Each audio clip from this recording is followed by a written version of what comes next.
David Martin Long, December 8, 1999. He was found guilty of killing 3 women and given the death penalty. He subsequently admitted to killing 7 people in total. When he was put on life support after a drug overdose 2 days prior to his scheduled execution, his situation gained media attention. The doctors saved his life, only for him to be put to death 48 hours later. For 2 of the killings he committed, another man was wrongfully imprisoned and sentenced to death. Because Long confessed, the man's case was re-evaluated and he was exonerated in 2004 after 17 years on death row. Long's last meal was 4 bacon, lettuce, and tomato sandwiches, iced tea, and potato chips. His last statement was, sorry, y'all. I think I tried everything I could to get in touch with y'all to express how sorry I am. I never was right after that incident happened. I sent a letter to somebody, a letter outlining what I feel about everything. But anyway, I just wanted, right after that, apologize to you. I'm real sorry for it. I was raised by the California Youth Authority. I can't really pinpoint where it started, what happened, but really believe that's just the bottom line. What happened to me was in California. I was in their reformatory schools and penitentiary, but they create monsters in there. That's it. I have nothing else to say. Thanks for coming, Jack. James Lee Beathard, December 9, 1999. He was sentenced to death for the 1984 murder of Gene Hattern Sr., 45, his wife Linda Sue, 34, and their 14-year-old son Marcus, while they were watching TV in their mobile home outside Groveton, a small town in East Texas. Beathard did this at the request of Gene Hattern Jr., who had long planned his father, stepmother, and half-brother's murders. Hattern was also sentenced to death, but in 2009, his sentence was changed to life in prison without the possibility of parole after the courts agreed that he had suffered childhood abuse at the hands of the people he conspired to have killed. Beathard's final meal was fried catfish, fried chicken, French fries, onion rings, green salad, fresh carrots, and Coke. His final statement was very long. I'm just gonna read a small part of it. I love my family, and nobody has got a better family than me. I love you, Booger Bear. I love Doodlebug too. Don't let them ever forget me. I'll never forget them. I'll see you on the other side, okay? Bye-bye, Debbie. Bye, bro. Bye, Booger Bear. Father Mike, Father Walsh, love you all. That's all, sir. Robert Ronald Atwart, December 14, 1999. 56-year-old Thomas Carlson was discovered stabbed in the belly and chin and shot in the head, torso, and groin. In Richardson, Texas, beside a fitness club, his body had been thrown between 2 garbage dumpsters. His little finger was cut off to get to his ring, and his wallet was gone. The following day, Atwart was apprehended after breaking into a house in Garland, Texas. He was still using Thomas's vehicle and was in possession of the 9mm handgun Thomas was shot with, as well as the handgun Thomas had on him for protection. Atwart's final meal was grilled chicken salad with ranch dressing, nachos and cheese with picante sauce, cookies and cream ice cream, and 2 root beers. His last statement was, "Well, first, my people, you guys have heard everything I needed to say today. I hope I said the right things. I hope you heard me. And I hope you go beyond here and do what you need to do the right thing. Strength in numbers. Look out for each other. You still got a chance with Sean. Edwin, you know what you gotta do. You have my love. It's the right thing. And for everybody else, those people who have malice in their heart, allow ambitions to override what they know. Be right, even though they just gotta do their job. For all of you with hatred in their veins and think this is ashamed, you've done nothing. I did this. I chose this. You've done nothing.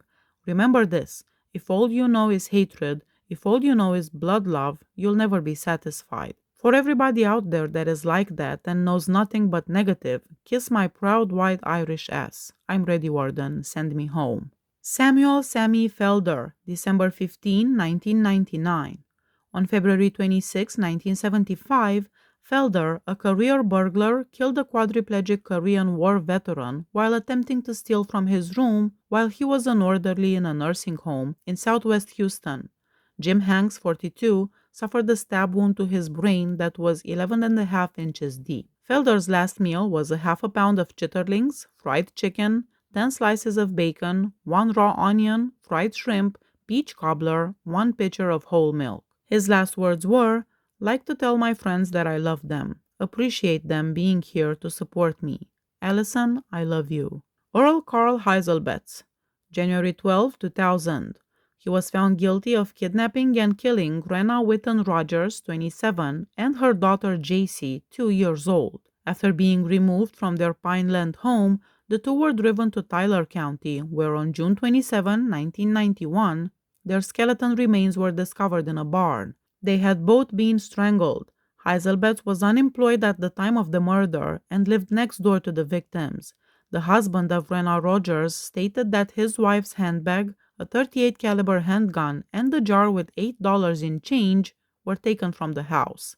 The missing jar and the victim's purse were subsequently discovered by police in a pond close to the house. After failing 3 polygraph tests, Heiselbat confessed. His final meal was 2 breaded pork chops, 3 scrambled eggs, French fries, and milk.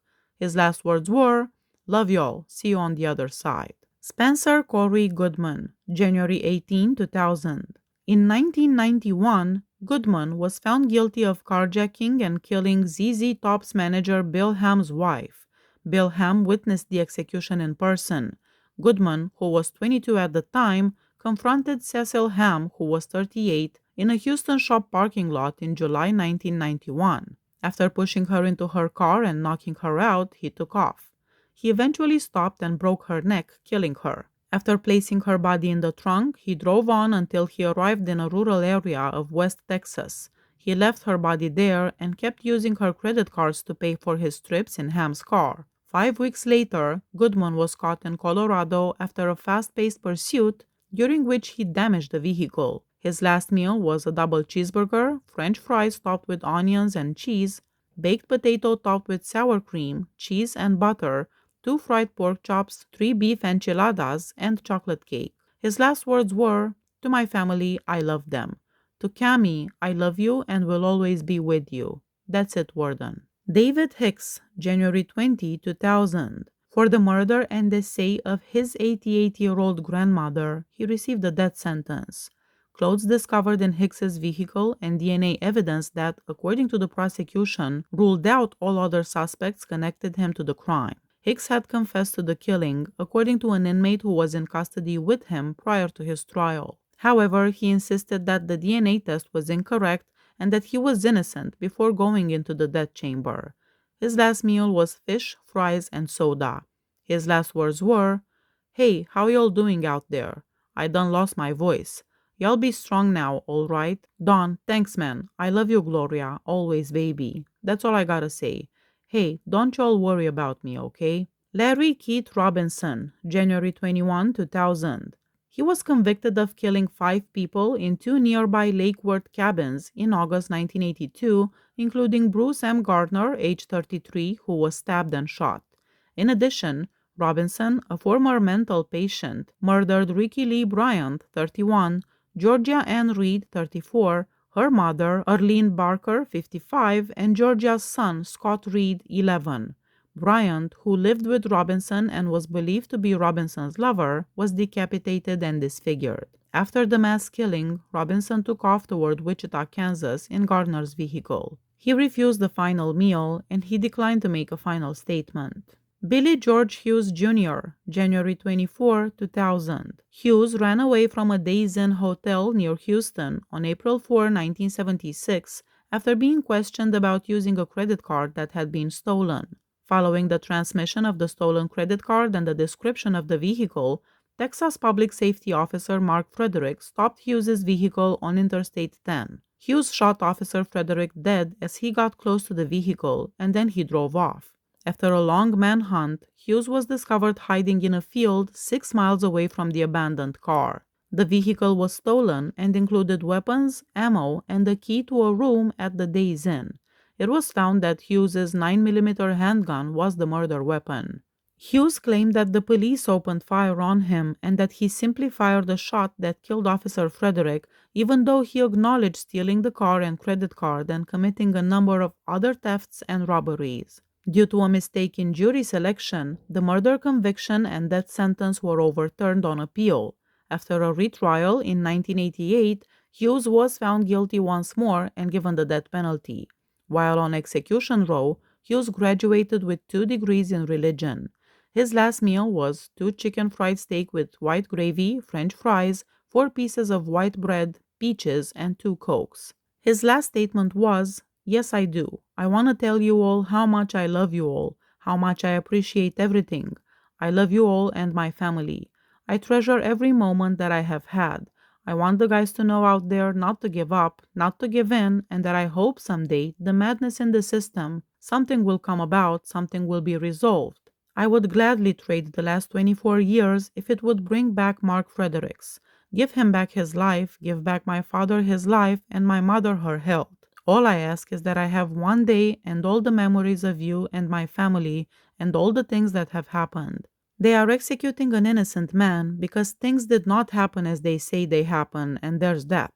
The truth will come out someday. I am not the same person as I was 24 years ago. Who would have thought it would have taken 24 years to get to this moment? Don't give up, don't give in. If I am paying my debt to society, I am due a rebate and a refund. But I love you all, and you all watch out for Mom, and you all keep up, keep going. Thank you, Warden.